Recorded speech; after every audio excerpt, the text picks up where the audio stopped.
আজকে দেখলাম ফ্রিজে কোনো সবজি নাই। শুধু আছে অর্ধেক পেঁপে আর ঘরে ২ টা আলু ছিল, তাই আজকে ভাজি করব। ১ম এই পেঁয়াজটা কেটে নিলাম। আজকে একটু অন্যরকমভাবে ভাজি করব। পেঁয়াজ কাটা শেষে এই একটা মরিচ পেলাম ফ্রিজের চিপায় পড়েছিল। আর কোনো মরিচ ছিল না। তো যাই হোক ১ম এই প্যান বসিয়ে দিলাম চুলায়। দিয়ে দিলাম তেল। তেলটা গরম হওয়ার জন্য রেখে দিলাম। তো তেলটা গরম হয়ে এসেছে। এখন এর ভেতর দিয়ে দিব পেঁয়াজ আর ওই মরিচটা। পেঁয়াজটা এখন লাল লাল করে ভেজে নিব, যেটা আমরা প্রতিনিয়ত তরকারি রান্নার সময় করে থাকি। আজকের ভাজিটা আমি কিছুটা তরকারির মতো করে রান্না করব। তো পেঁয়াজটা একটু ভেজে আমি এর ভেতর দিয়ে দিলাম লবণ। তো লবণ দিয়ে ভালো মতো নেড়ে চেড়ে আমি আর একটু ভেজে নিলাম। তারপর দিয়ে দিলাম হলুদের গুঁড়া, মরিচের গুঁড়া আর আমার একটা বানানো শাহি মশলা। তো দিয়ে ভালো করে মশলাটা ভেজে এর মধ্যে আমি দিয়ে দিব একটু পানি মশলাটা কষানোর জন্য।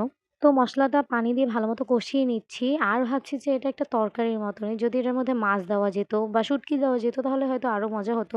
কিন্তু আনফরচুনেটলি কিছু ছিল না। তাই আমি এভাবেই এই তরকারিটা বা ভাজিটা রান্না করে ফেলছি। আমি দিয়ে দিলাম পেঁপে আর আলু একটু ভালো মতো নেড়ে চেড়ে তারপর দিয়ে দিব একটু পানি।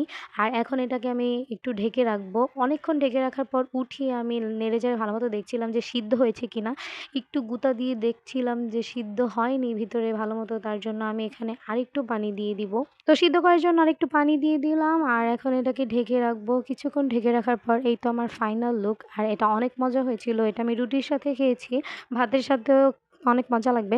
তো আমার এই আজাইরা ভিডিও দেখার জন্য অনেক অনেক ধন্যবাদ। আমি কোনো রেসিপি ভিডিও ছাড়ি না, কারণ আসলে আমার নিজেরই এখনো অনেক কিছু শেখা বাকি। তো ভিডিওটি ভালো লাগলে অবশ্যই লাইক কমেন্ট করে পাশে থাকবেন। আল্লাহ হাফেজ।